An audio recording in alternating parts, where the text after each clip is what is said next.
Welcome to Launch Code, a premier business podcast. Starring Evan Hafer, Matt Best, and Jared Taylor.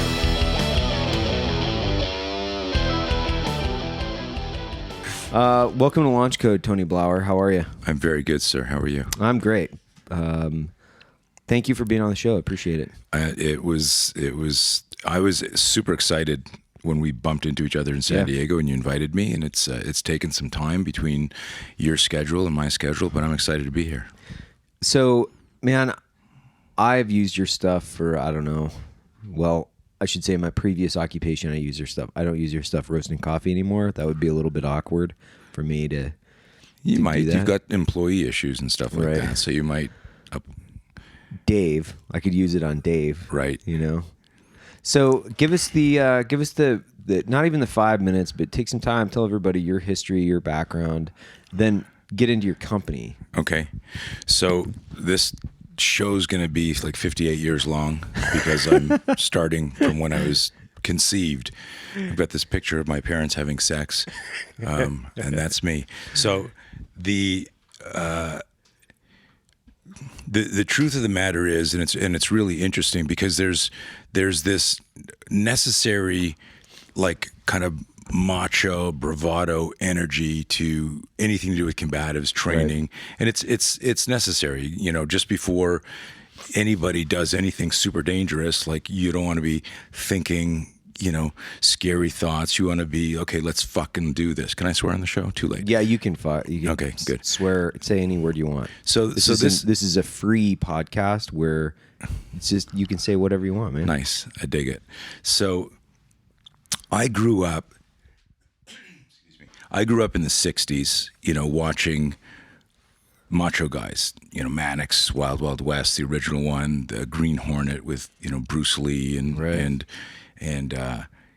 so, you know, black and white TVs. You're aging incredibly well, by the way. So just so you know, Thank you. You grew up in your 60s. I was like, wow, that's legit. Crazy, right? Yeah. So I've been actually teaching something between self-defense and combatives for almost 43 years now. Right. And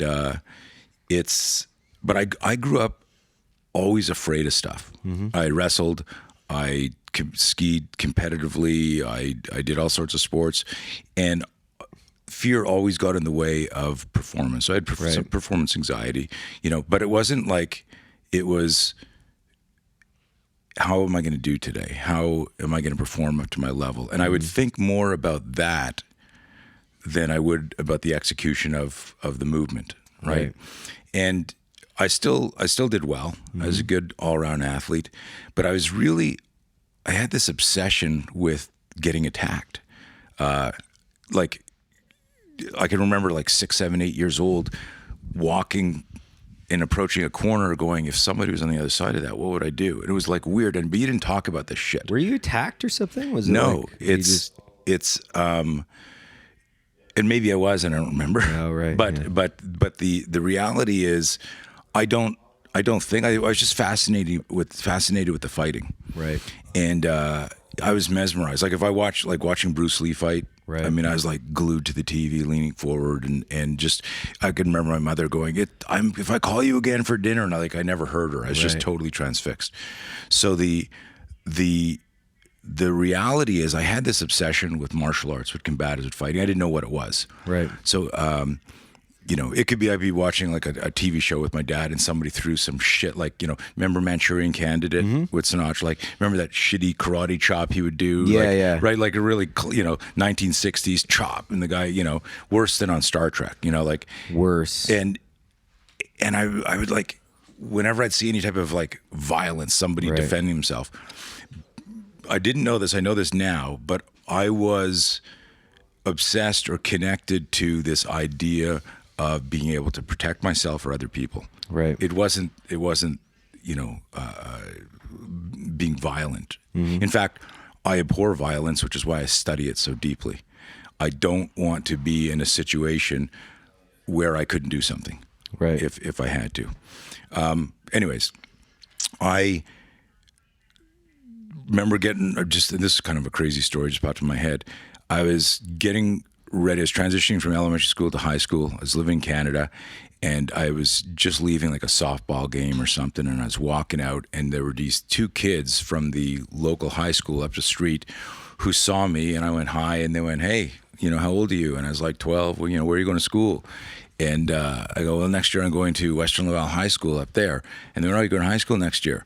And while I pointed, guys, scooped my arm, grabbed me, pinned me, and they went, this is what you got to look forward to, kid, right? And the guy like sucker punches me in the gut. And he did it in a very telegraphic way. He looked around to see if there were any witnesses. And I'm being pinned back, right? My arms are pulled back behind here. I'm scared shitless. I'm like, what the fuck? But I was super fit, playing a lot of sports. My muscles were totally contracted. And he threw the punch slowly and telegraphically. I mean, it was fast, but in my mind, it was slow. I didn't even feel it when it hit me, but I thought it was going to hurt so much that I screamed really loud. Right? So he hits me, and I'm like, ah! And I could see in their reaction that they thought they really hurt me. And so what I did is I screamed again and started pretend gasping. Right. And they dropped me, and they looked around, and they ran. And I'm on the ground going, you fucking assholes. And I realized, holy shit, like you can manipulate someone's behavior with feigning fear, feigning pain, doing things. This all years later became part of protocols that I've taught people who've, like, whether it's from working, I'm probably one of the only guys that's ever worked with women in women's shelters, to SEER, and talking about that there's a psychology in any type of torture, in any type of attack. There's a power trip, right? If it's mano a mano, and if you can get into your attacker's mind and head, you can change time a little bit. You can buy yourself time to shift psychological gears and stuff like this. So how does that work? I mean, I went to SEER school, and I understand it, but explain it a little bit more and unpack that to a person that wants to dominate. And because SEER is teaches you in a couple different levels, and I've been to like 3 of those courses in different aspects depending on the situation you're in. Right. So you have, like, from my perspective, you have the conventional soldier that if you got scooped up behind enemy lines, and he's the guy that's just doing a job, and he's not actually interested in kicking the shit out of you, right? Right. Then you've got another level of somebody that's like, I'm ready to basically skin you alive. So my first question would be well, if somebody wants to hurt you and they enjoy hurting you, how do you defend yourself against that?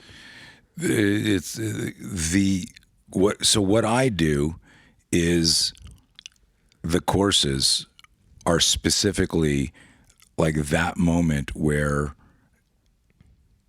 if you have an opportunity to make a move, right, these are some of the things that you need to understand and think about. Yeah. So when I come in and I'm working with guys like that, it's specifically, okay, you've been captured and you're here, and now there's this like window right here. What are you going to do? Right. So it's not. Do you remember The Last Boy Scout with Bruce Willis, the movie? Yeah. Do you remember he's tied up and he's asked the guy for the cigarette, and, and the guy punches him, and he goes, "If you do that again, I'm going to kill you." Right. That's what we would like to believe, like combatives in martial arts. Like, right. It'd be super badass. But it's not. At the end of the day, what I discovered over decades of researching, this is an interesting thought I had. I'm off on a tangent here, but I'll loop it around. It's fine. Is I used to in the 80s run these scenario training, and I didn't have big fancy words, stress inoculation. Nobody like talked like that in the 80s, right? Nobody.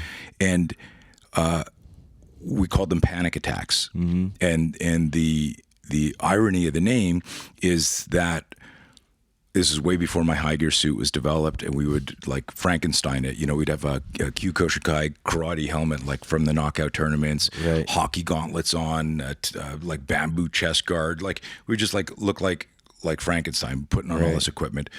And then what we did is we said, look, we spar and practice kicking the shit out of each other and do the physical fighting. But what I had noticed in a couple of confrontations that I had been in, that if they happened really fast or really slow, that changed. When I say slow, I don't mean tachypsyche, slow motion. If they happen, like the violence took too long to engage, you started thinking, what about this? What if, am I ready? Is this go? Why is this guy, And I realized how important, as you know, mindset is in controlling your mind Right. And having singular focus, but knowing what to do if you get a fear spike, knowing how to control your breathing, knowing how to sing. Like, we have in all of our courses, we talk about the psychology of intimidation is when you're visualizing what your opponent can do to you instead of what you must do to your opponent. There's a moment in a fight, and I've taught thousands and thousands and thousands of cops over the years. Right.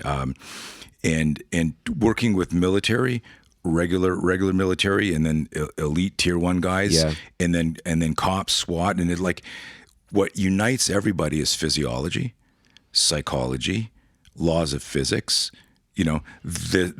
The training that people get changes what they can do, but there are many situations and tons of evidence where, regardless of your skill set and your background, there was an emotional moment that triggered some sort of hesitation, which changed the timeline of the event. Right. So, in the 80s, when I did these seminars, I would have all these guys. I was, pretty well known in Montreal, and people from different schools and different systems would come in, and we would do these scenarios. But what I did is I said, listen, we're going to talk about what you would do during classic, what I call PIAs, primary initiation attacks. For a fight to happen, it's got to start with a move. Yeah. Is it a headbutt? Is it a knife being pulled? And I'm sure you've researched this. So how do most fights start? What's the physical action in starting a fight? So if we eliminate all of the psychological buildup and all of the verbal, there are 3 moves that start, and it depends on the scenario. So this is a great question.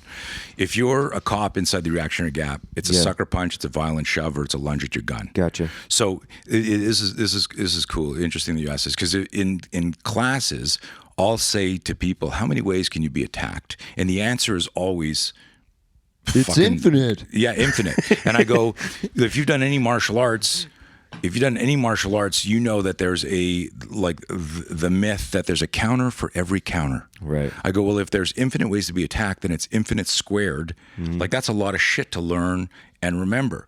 Now, here's an interesting thing. When you look at dashboard, body cam, helmet cam, and you see true violence, and this is the condition, it's always started by the bad guy. Good guys, if you're out hunting and you see the bad guy and you catch him and you grab him, shit goes just as planned. Right. It's when I call it the jack in the box, right? You're going dun, dun, dun, dun, dun, dun. When the clown pops, it doesn't matter how fast you are, you can't finger jab the clown. The clown's head will always pop up. There'll be a micro flinch, and then you can hit the clown. So in action versus reaction, the ambush is always faster. Right. So we needed to. The problem that I was solving with my research is, how do I find a system that's faster than action? And this is physics and math. And what I discovered was the startle flinch response and weaponizing that, because every victim of violence who ever lived to tell the tale said they had a bad feeling before the attack. Yeah. So I'm sure you've been in situations where you go, and you don't know why you didn't step, and hit that wire, go into that room where there was some bad feeling. And if we trust, we call this the 3 I's: instincts, intuition, and intelligence.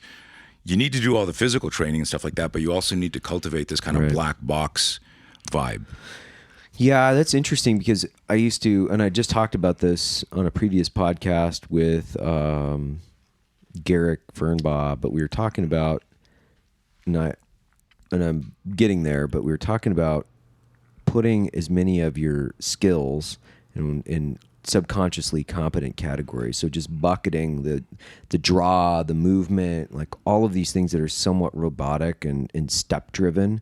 So you can throw all those into a bucket. So I'm not thinking about how to draw my pistol. Right. I'm not thinking about how to move. I'm not thinking about how to angle this corner. I'm actually thinking about the tactical scenario. And what I was trying to get to with Garrick, but we didn't quite get there, was you have to open up, and the Marines call it observe, orient, decide, act, right? Yeah, the OODA loop. The OODA loop. Yeah. But then in order to look at the entire equation, with dovetailing another piece of information, would be, have you ever read Blink by Malcolm Gladwell? Have you ever? I'm familiar. I haven't read the whole book, but I'm familiar with the. So he talks a lot about how you're pulling in all of this information and you're processing it at the speed of basically light. Mm-hmm. And you have to be able to say, people say it's instinct, but in all reality, you're pulling in all these environmental factors and you're making decisions based on them. So when you try to intellectualize something, and you've done it, I've done it, everybody's done it, and you step left instead of stepping right when you know you should have stepped right, but you're trying to intellectualize it, or you pause. Right. I think that's a really interesting scenario that you were just describing, which is this moment in time where you're pulling in information and you don't even know why. You don't even know why you're making some of the decisions. They're happening so fast, and you're doing it. So here's the thing. You can practice courage, and you can practice intuition, instincts if you're training properly. When we do scenario training, we do it completely different than most people. We do what I call them ballistic microfight, ballistic, not kinetic, but like this short explosive event where, and this is what I did back in and I didn't know I was doing it. The formula kind of reverse engineered itself. Right. But it would be like, okay, do we all agree, it was Socratic, class, do we all agree that it would suck if you were talking to some guy, you said, hey, you got the time, you looked at your watch, and he headbutted you, hit you with a gut shot, and then mugged you, and then kicked you in the face, right? So in order for all of that scenario to happen, you need to get sucked into some behavioral manipulation to look down or look away. Right. And then his first shot has to get in, because if his first shot doesn't get in, then that changes, it's a butterfly effect. Yeah. But what we would do that was interesting is we would replicate the violence we didn't want to happen, and we would let that happen so that because we had the gear on, we would watch, oh, this is what happens when I stepped right instead of left. Then we would do it, and I created 3 different iterations, what I call primal, protective, and tactical. Primal is like right now, we're talking, you're transfixed, you're going, this sounds interesting. If right now I picked up the water and threw it in your face, you'd start a flinch, you go, what the fuck, man, right? And you'd be confused by that. If I did it again, it was like Groundhog Day, now when I'd reach for it, you'd go, is he going to do it again? But you're a little bit closer, you're a little bit like closer to the X, but you see what's happening. Yeah.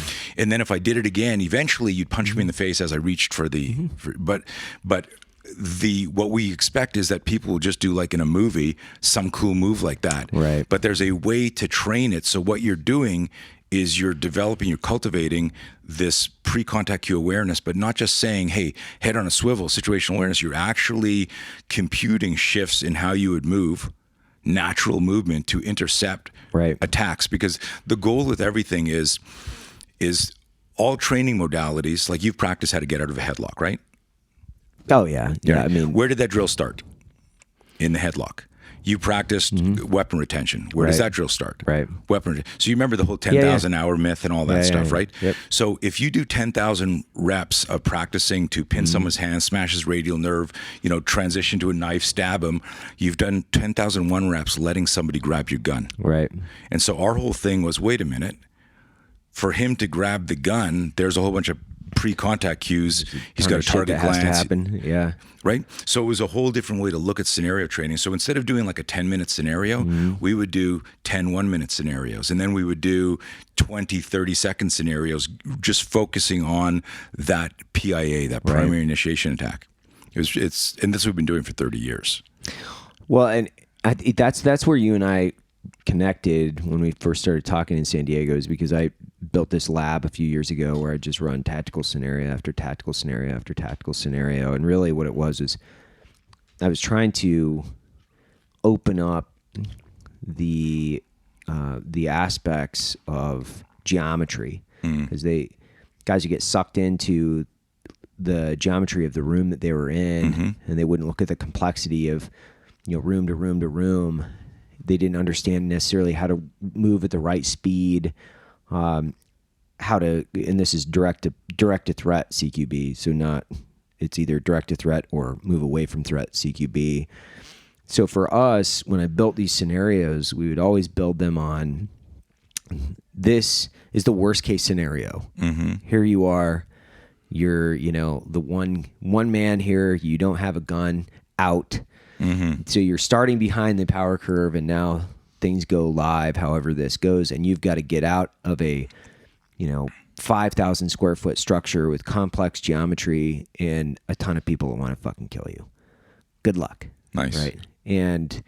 But then when we built it, I would always start with the least amount of geometry that I could. So we'd close it off to, let's just say, 4 walls, right? And then you'd build it out to 2-3 rooms. But what I'd noticed, at least in the CQB world, is that people were always replicating the same geometrical problem all the time. So it was like 4 walls, 4 walls, 4 walls. And then they would move around the couch in a room and they'd say, it's a fucking different scenario now. And I'm like, it's not a different scenario. It's 4 walls. That's their unconscious bias. And I got to interrupt here and tell you something. When in 2009, 9, I built a 21,000 foot facility in Virginia, and I built a fight house for marking cartridge, high gear, right? And I had all of the doorways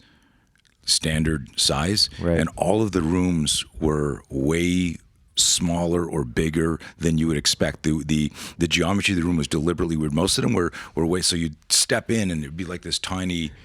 And this illusion, but it's suddenly you're like in like half the size of a room. Right. And I had a bunch of like operator guys that I knew from over the years come by to see the facility because I was trying to get people to come in and come to me instead of us go to them.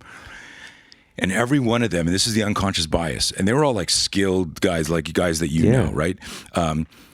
And they'd all go, man, like, how come you didn't, beautiful facility, but, why didn't you put in movable walls, or how come the rooms are so small? Like, and I said, like, do you guys flex tie walls or bad guys? And they're like, what? And I go, like, the size of the room, like, if the house is clear, you're not even going to go in it. Right. I mean, I get you got to clear it, but I'm being facetious here. If you could scan it and go, there's absolutely no humans in that house, you don't go in it. And I would still see people, and you've seen this, right? There's a completely empty room and there's still, like, I call it Etch-a-Sketch CQB. They're still like walking the walls and coming, as opposed to going to the opposing threat the next door. And so what I did is I would put, my focus was the mano a mano. What I called, for the Tier 1 community, no room to shoot, no time to shoot, which was a extremely close quarter event where your primary technological weapon, because I always, romantically referred to you as the primary weapon, and your long gun was your secondary, and I'd always trick people with that. But we would set up scenarios where this was a deadly force threat, but they couldn't access their long gun or their handgun for a couple of seconds. Right. What are you going to do? Yeah. That was our niche in that, because everything else was figured out. Yeah.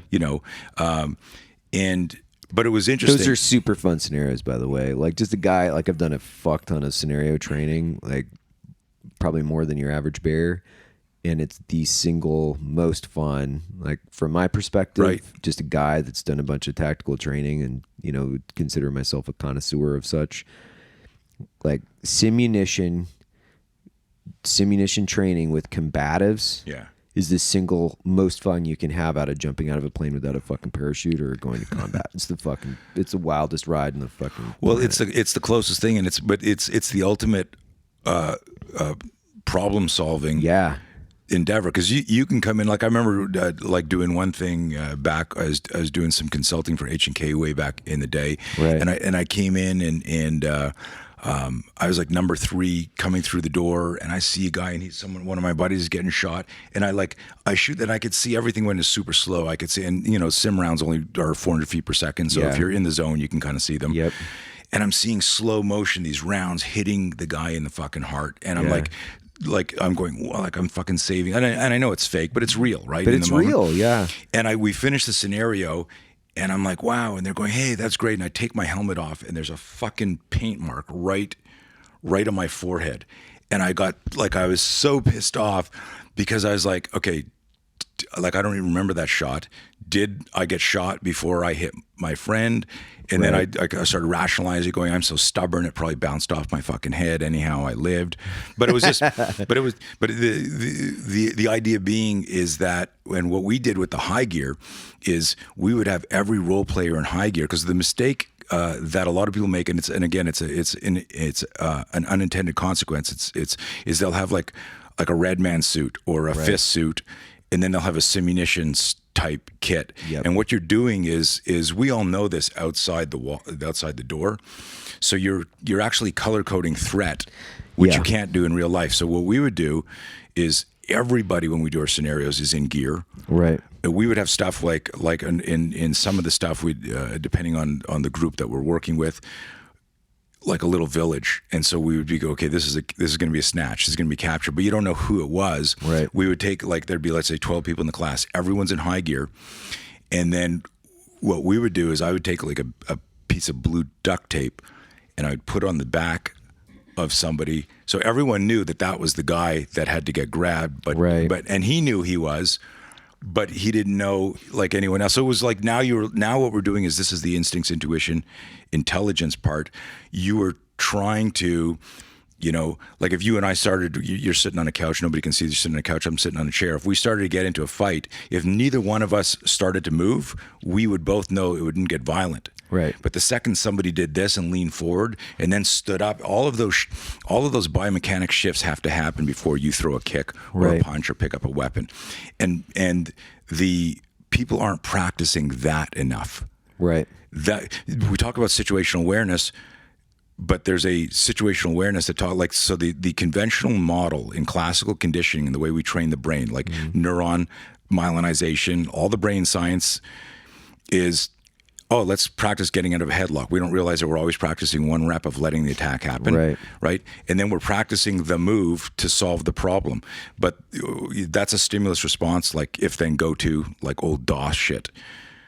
What we do is we say that before that there's a move, and before that. So instead of just a stimulus response modality where stimulus is the attacker, we would go stimulus, stimulus, stimulus response. What happened before? What happened before? What happened before? And if you start practicing this, I did this in 1993 at American Society of Law Enforcement Training thing. I had everyone come into it was 20. What is this? American what? They're not in business anymore, but ASLET, American Society of Law Enforcement Trainers. ILETA replaced them, which is International Law Enforcement Training Association. So I had 20 cops in the class, and they didn't know what I was going to teach, so they all had their duty gear. You know, it was all made safe because we were in training. And a couple of guys sat out. They didn't want to do it because I made everyone use their real weapons, not plastic stuff. Right. And we talked about, does everyone practice weapon retention? And they would say, yes. I go, what is weapon retention? That's when someone grabs your gun. I go, I think of weapon retention, guys, as your fucking holster. If you don't have a holster, you have a retention problem. What you want to be thinking about is weapon protection, because if a bad guy tries to grab your gun, he's trying to kill you. He's not trying to clean it for you. Right. So that mindset shift of, there's no defense. There's only, I'm thinking protectively. I'm not thinking defensively. Right. It's just like a little words or icons, so that little shift, right? So I had all these cops do some of their drills just to warm up, and then I said, I want you to be frozen with fear right now, and you're going to let your partner pull your gun out of your holster, and he's going to grab you. He's going to say, I'm going to kill you, cop. He's going to pull the gun out of the holster, and then he's going to contact shoot you with your gun. And we had a couple guys sit out there who started to freak out. I go, you visually and physically inspected your gun. You've done it 2-3 times. There's no way a bullet has gotten in there. It's a piece of metal at this point. Right. I go, so if you're having anxiety right now, because this is breaking like a range rule, we shouldn't use our gun. Might you have anxiety if the gun is loaded and this is a real fight and you don't have backup? You can't do this in a conference room. And so a couple guys sat out, and then people started to do it. Dude, within minutes, the smell of fear in the room, everyone's sweating, the smell of fear was just insane. And so what we did is we did a front attack. We did attack from behind. And which was your favorite? That attack from behind is this based on a reference? Is this some sort of homophobic? We were making some jokes before the show, and, right? Just gender fluid humor, super gender fluid, right? But what I didn't let them do is do a karate front stance and grab the gun. It was rush in, smash into the guy up close, and then while they were doing this, and they would do it in slow motion, I would be narrating in the class. I go, "What does it feel like when your gun is coming to your holster, but you know your hand's not on your gun?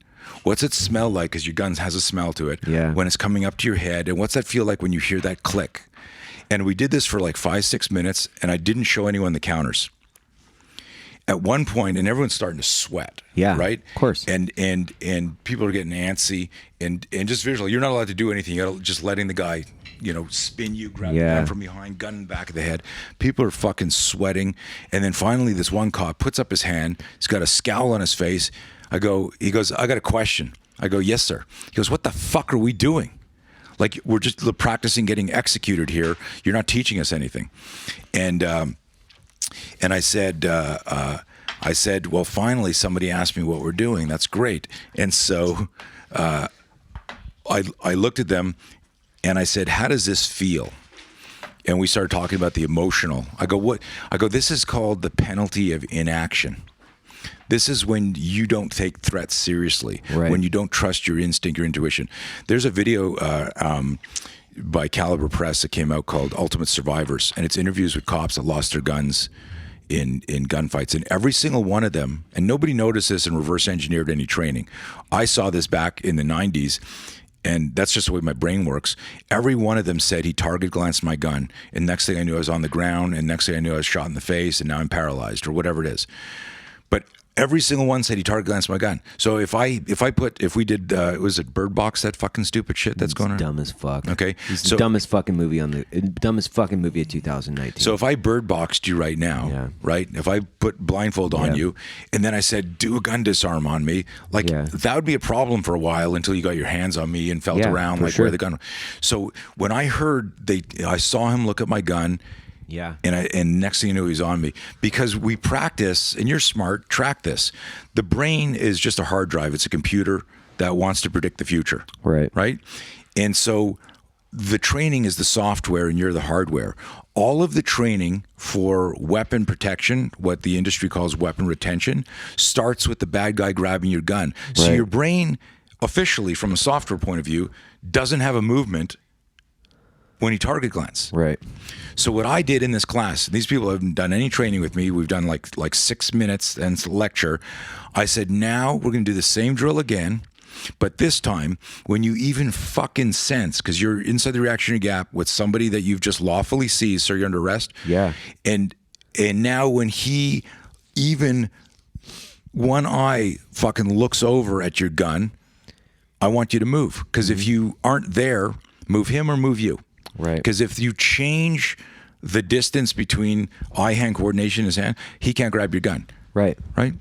And dude, every single person exploded. Like you guys listening to this can't really see what I'm demoing here, but it was the guys were standing there like this, and the cops standing bladed, right? And the guy's like this, and he target glanced the guns. As soon as they do that, all of them went wham, and they all pushed the guy away, which is the beginning of understanding startle flinch and how to weaponize the flinch. Is they all push the fucker back, creating space. So in your tactical training, when people would say, hey, create space, what did that always imply in terms of movement? Move away. Move away. So in our system, we say you create space by moving the bad guy. You always move the bad guy. It wasn't until later in my career that create space meant exactly what you said, which is... Go through the fucker. Yeah, create space, which is, it could be that you have to go through the fucking dude, or you move him and you move, right? So it's creating space or distance. And ultimately, it's just creating the tactical scenario that you want that gives you the advantage. So maybe that's closer, maybe that's further. It's actually... hyper dependent on and it's on the three scenario. eyes: instincts, intuition, intelligence. There's a time to back off. There's a time to fucking I'm gonna fucking button hook out of the room. Listen, and this is the whole thing going back to these scenarios that started this all in the 80s. Is I would have all these guys. One guy's a boxer, one guy's a martial artist, one guy's a grappler, and I would say, if you were in a scenario and a guy threw a punch, what would you do? Well, the grappler would say, well, I'm going to go under, I'm going to take the guy down. The Taekwondo guy, I'd push back, I'd kick him in the face, and then what we would do is everyone would role play each other.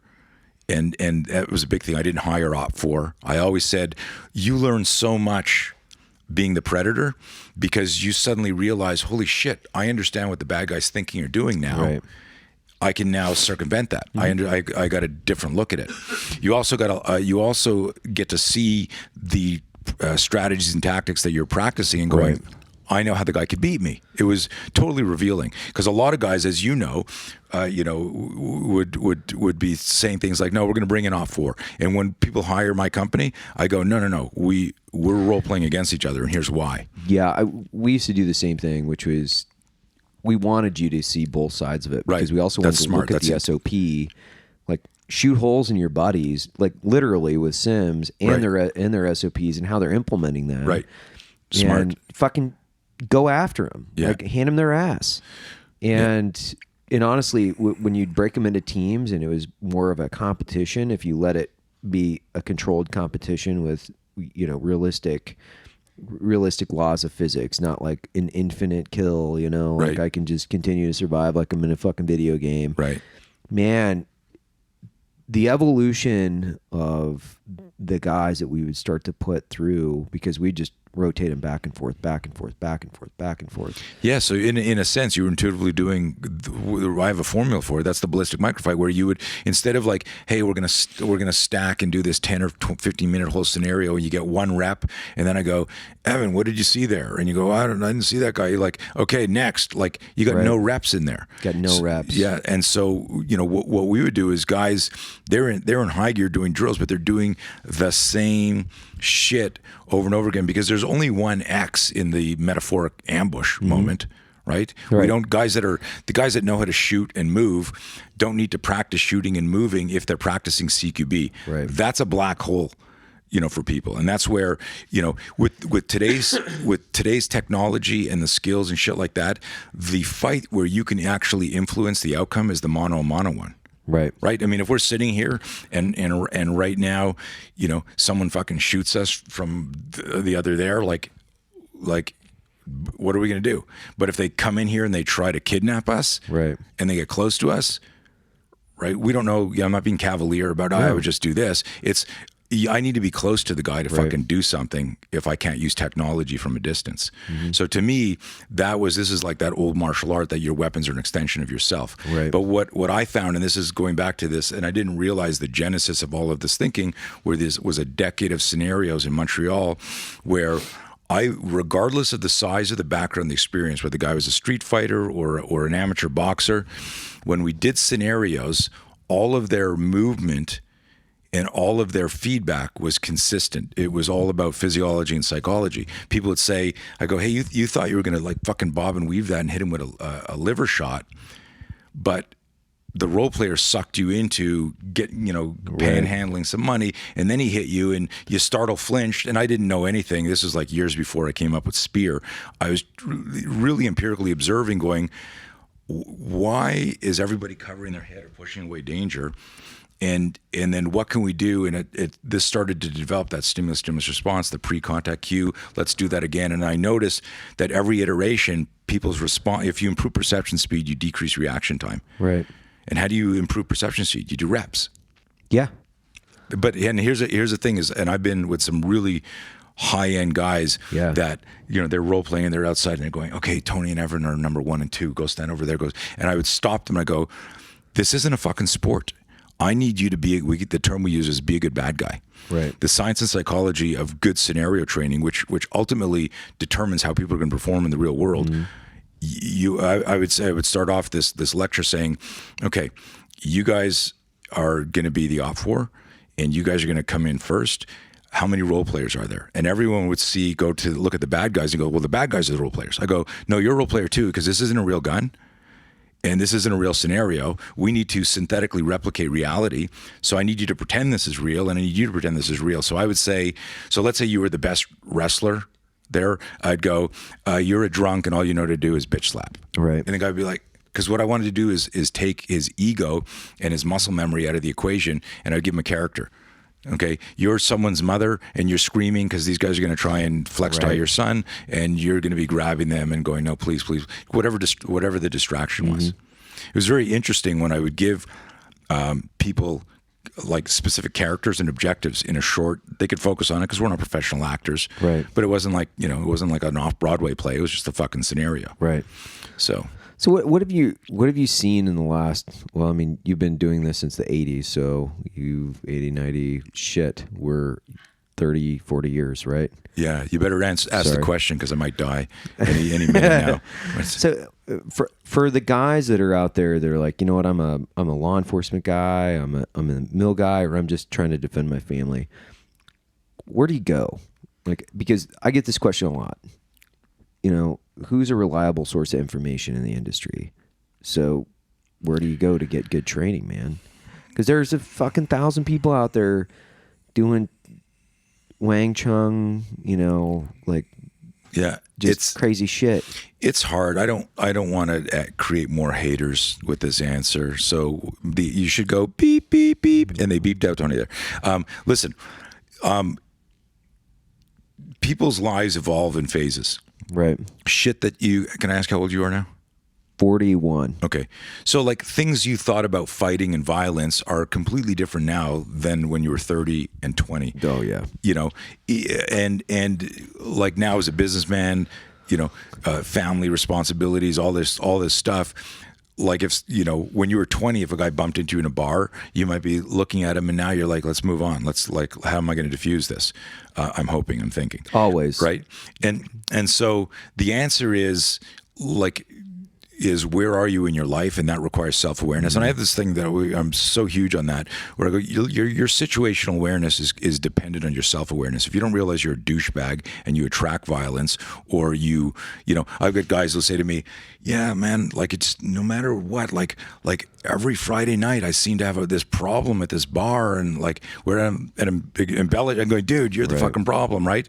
Go to a different bar, like, and see if that changes stuff. Stop going to bars. And so if self-awareness is so, and even if you're like already on a team, your self-awareness influences your situational awareness. Right. Like, what am I thinking right now? We talk about the 3 Ds: detect, diffuse, defend. Detect and avoid, defuse and de-escalate, and then if push comes to shove, defend yourself. Well, that's an internal metric and also an external. What have you thought about in terms of self-awareness and situational awareness? What's your self-talk? What's your inner coach? Right. Fuck. I mean, I've had guys who go, I thought I was going to die, and thank God my partner was there, and that's not the best self-talk.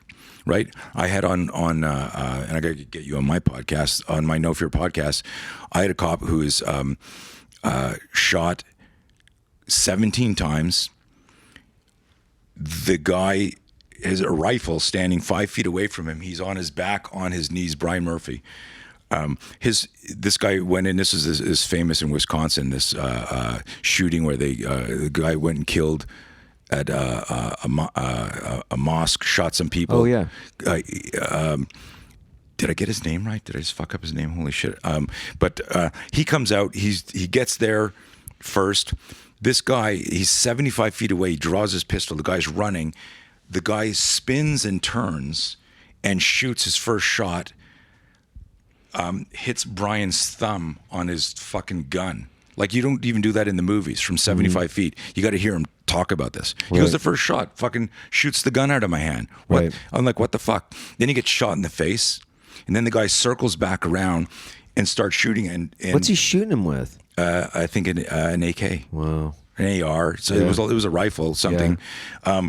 But he's describing, I'm on my back, on my knees. I'm shot in the face, I'm shot in the hand, I'm shot in my vest, I'm shot in my legs, I'm bleeding, and I'm growling at the guy, come here, you fucker, come here, you fucker. And the guy wouldn't move on him to contact shoot him, to kill him. Like, that's the difference. Like, isn't that like, but that's interesting, yeah. It's the difference in that survival moment where somebody does stuff. Oh, thank goodness. 15. I screwed up. Sorry, Brian. But what a hero. You got to listen to this thing. Brian Murphy.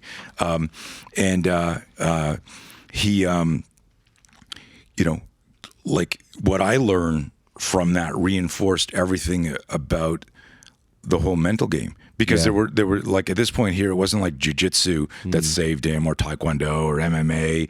It was like, I'm going to fucking kill you if you get close to me. Right.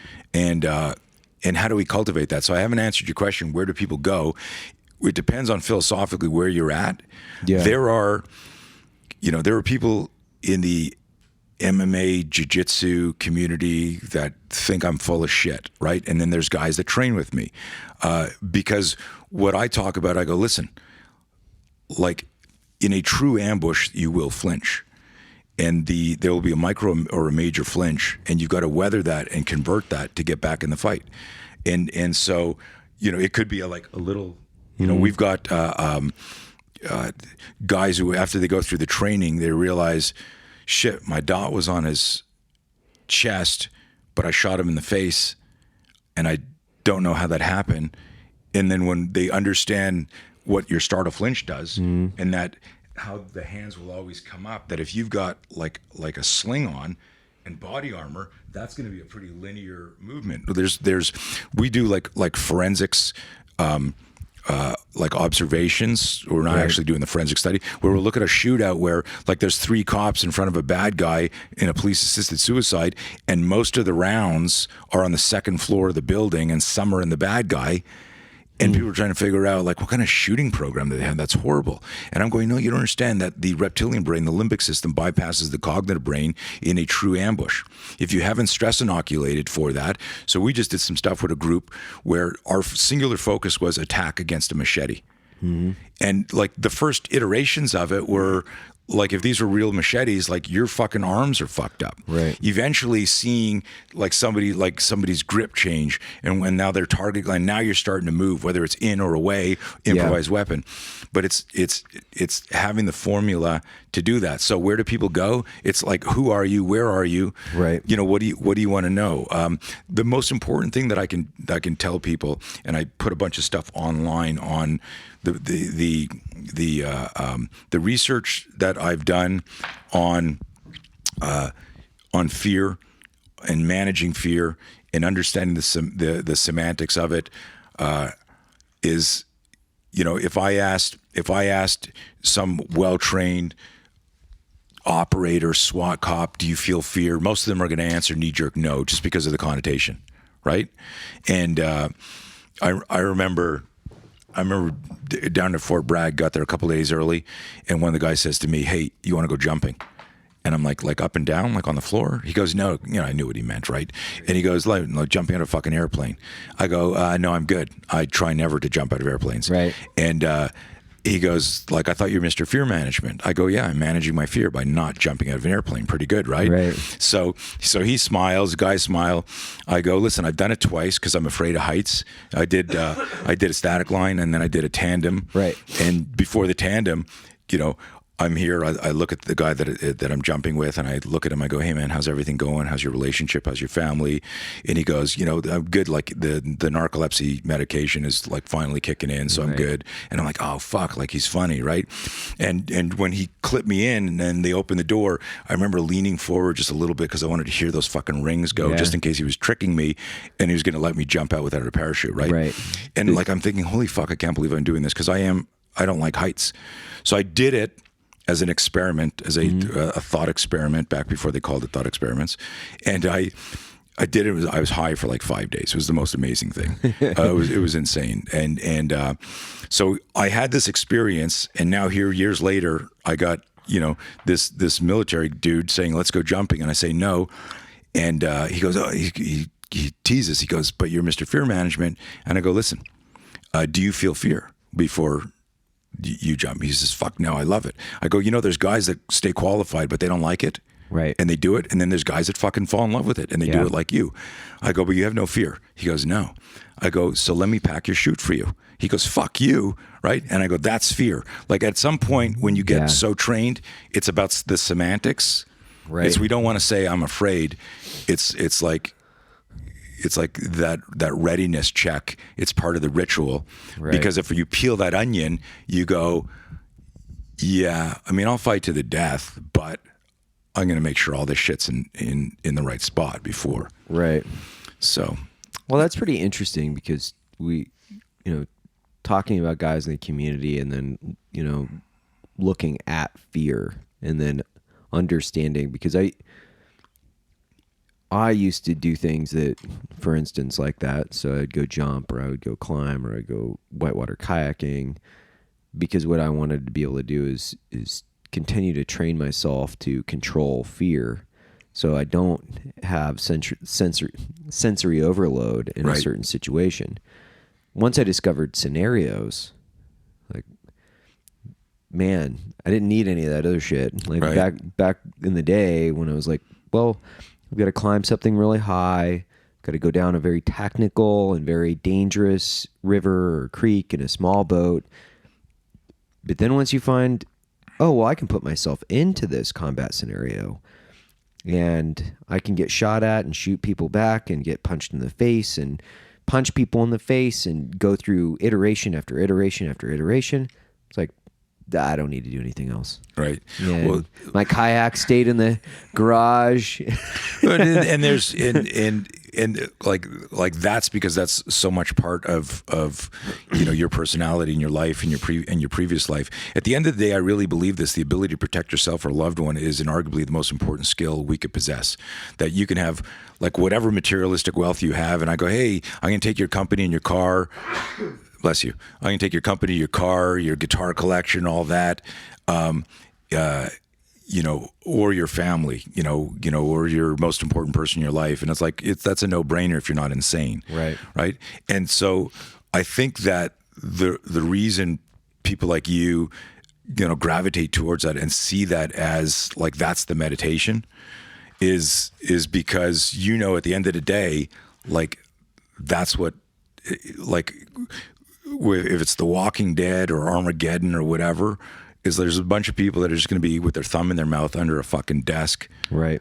Going, I don't know what to do. I'm scared shitless. Here's an interesting thing, and is for decades, I would interview victims of violence, and I'd interview people who were successfully navigated it, and I noticed that. Like nobody ever said, well, it was this move I saw Sean Connery do in the Presidio where he hits the jugular, like everyone's going. Nobody ever said that. How old is it's Patrick Swayze in Roadhouse, man? Right, he ripped his heart out. That guy's throat out. Yeah. So everyone always said something like, and whether it was like some overweight, out of shape male or female that shouldn't have won the fight but did, it was like, I knew if I didn't do something, I was going to die. Right. Like there was a moment where they realized, like, it's up to me.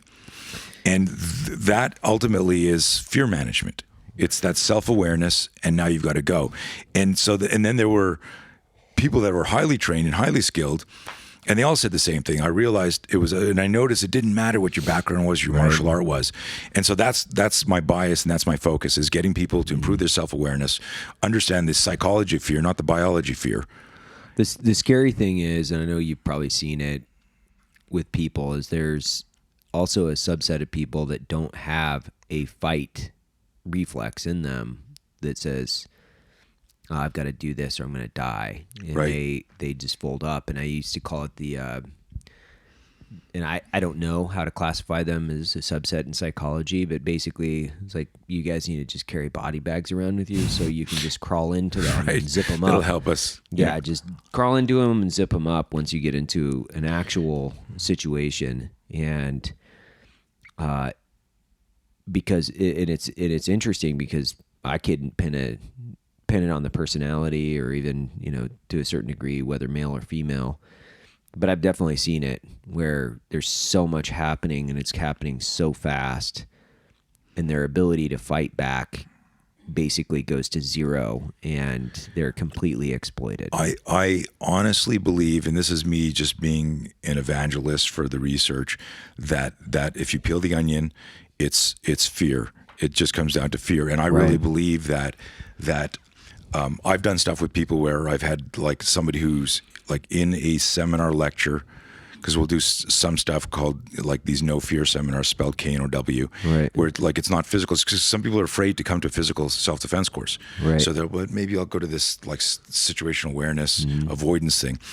And I've had people say, well, no, I'm too afraid, I wouldn't do anything. And I'll peel the onion in the interest of time. I'm not going to go through the whole thing, but I get to that person. I go, well, but if somebody hit you, would you do anything? Nope. You know, and there could be like a political, a pacifist, or this or that. But if I spend enough time with them, I go, but here's what I'm going to do to your fucking grandmother. Right. And they go, don't fucking say that. And like something, why? What are you going to do? Not my. And there's so everybody has something. Right. I believe, and that's just me as a coach. You may be right. There's like. Well, I think it's a trigger. Right.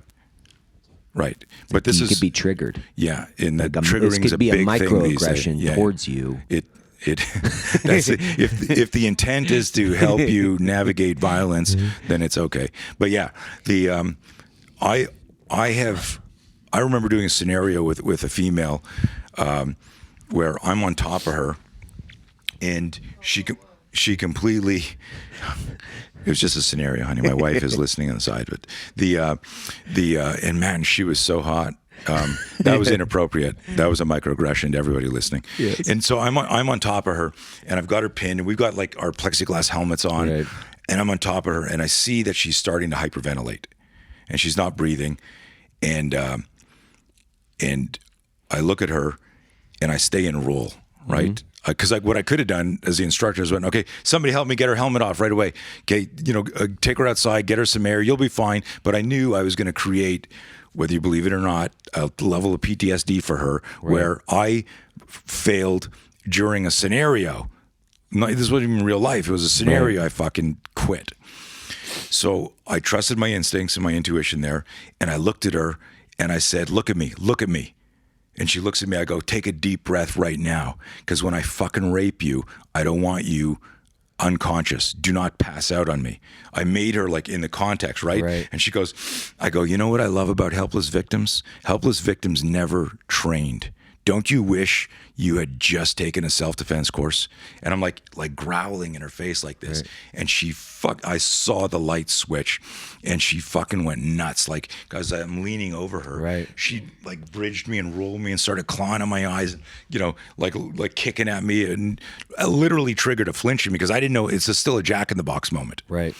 But one of the big things that my next focus next year business wise is to really help people all over the world who train people to understand more about the psychology of role playing. It's not just put on gear, get your Sims or your UTM or your paint, and fucking like shoot each other up and then go, oh look, I got shot here. It's to really create a synthetic experience. Well, I think that's the danger of the inexperienced tactical trainer or inexperienced trainer designing scenarios that don't understand how to use the equipment appropriately either. Paint is an incredibly useful device for reinforcing good habits and then taking away bad habits. Paint is an incredible motivator. It is. Oh yeah. But if you turn it into a paintball experience, that's when it starts to devolve. And I'm not saying there isn't anything that people can get out of that, but then it just becomes kind of a game. And no, there's got to be an AAR after. What's your capability gap? What are you learning?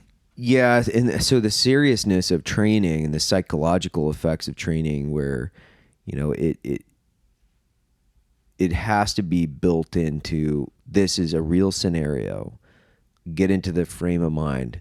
This is real. This is happening. I'm in a CQB circumstance, or I'm in a fight. Like, if you turning it into a fucking game, it will degrade what you get out of it. 100%. And if you visualize being there and this happening, even as a law enforcement, and I used to try to do that all the time because guys wouldn't want to take it fucking serious. I'm like, if you just want to go through the motions, you might as well just leave, dude. Yep. Get into the fucking frame of mind. And this flows down from the trainers. I've been in places, I'm not going to mention any names because like these are like high level, where the cadre, the instructor cadre, are like, I come in for a meeting to show them some high gear and to talk about our scenario, and they're like talking about how they fucked up a student, how they did this and how they did that, and I'm like that's that's like a coach of a football team going, we're gonna have them run bad plays so they lose. Then like you need to be building these people up. You need to be incrementally and intelligently educating them, and in my opinion, the scenarios, unless you're doing a specific scenario to make a point about sometimes you can't win, but most scenarios should be able to be solved. Yes. And I absolutely agree. 100%. So 99% of them, there should be a solution, and the role playing or the problem solving should be enough that you're pushing somebody to the edge of their capability, so they realize the relationship between potential and capacity, and they're getting better, right? Well, and I think you're also reinforcing that they're always looking for the solution, because that's part of the process. Right. It's like, if you know that there, or you think there is an answer, you're never going to stop looking for it and changing, even during the split decision-making, complex problem-solving event of seconds and microseconds, right? You're always trying to evolve your circumstance in order to survive. If you think there isn't a fucking answer, then that's when you just stop. Right. So I firmly agree in that, which is there has to be an answer or a wide variety of answers that you're trying to achieve within any scenario, which is this is the answer that we're trying to get out of it. You might solve it. There might be 50 different roads to solve it, actually. I'm not necessarily concerned with how you solve it. It's more of there is a correct answer here. Right. And it's funny because talking to guys that have built a lot of scenarios, you guys will be like, yeah, I just put that guy, the role player over there in that corner, and this role player, and then they come in, and then this person turns and shoots, and then this person turns and this. I'm like, this is choreography, dude. Right. You're creating a fucking dance step. This ain't a scenario. Like, you can build into something, but if we're just gonna do square boxes stamped over time with same guys corner fed. Right, and it's funny because to me, I look at that, and the CQB element is the same as like practicing getting into a headlock. Right. You know where the person's going to be, you know where they're going to start, and you're actually practicing a move. And maybe at initial levels, yeah, for sure, you're doing that, yeah. But you know, we did one several years ago. You know, after the war really broke out after 9/11, where I went in and I said, like, when you guys are coming into a room, are most people standing, or are they squatted or sleeping? Right. And it was like, well, they're sleeping if we do it at the right time. I go, but I just watched you do 2 hours scenarios where every role player was standing. You know, I was like, how much will it cost you in U.S. currency to have your role players lie down? And they looked at me, and that was the next scenario: is everyone's in high gear, their guns are lying down beside them like they're in bed, and now you come in, and everybody's shooting sucked for 15 minutes because people hadn't ever practiced coming in up high. Oh, the target's down here, and then like shooting at scrambling people on the ground. They hadn't practiced that, and it was amazing, like the light bulb moment, right? And I go like, and if everyone's standing in the corner waiting for you, I mean, have you ever practiced shooting somebody in the back who's running, who's, you know, just praying and spraying here? Yeah. And then it was like, but what we did is we applied the same ballistic microfight model where they would come in through the door and there'd be 1 or 2 or 3 role players. You would build the math, and what we would do is replicate the behavior that we Socratically agreed would be realistic to see, right? And then you just did that over. So it was like the first time you go skeet shooting, you're going to suck, right? And then your brain starts to adapt. And then we did the same thing with role playing and human movement. It's pretty cool. Well, Tony, thanks a lot, man. This has been a great conversation. I don't want to end it so abruptly, but we went a little bit over time. More than welcome. Anytime you want to come back, we're always here. Where can people find you? Instagram, Facebook, just Google. What's your handles? My handle it's tricky. It's Tony Blauer. Oh, okay. TonyBlauer. Super tricky. And then our super. I figured nobody would ever guess that. Try that first. So if they just Google my name, our website is Blauer Spear. Right. So check him out and follow him on Instagram and Facebook, and come on back anytime you're in Las Vegas. We're in Las Vegas for the SHOT Show, so whether you're in Texas or Las Vegas or wherever you're at, more than welcome. We should get some scenarios. Maybe we'll get the guys out there and run some scenarios with you. Let's do it. Cool. Thanks a lot, man. Okay, buddy. Thank you.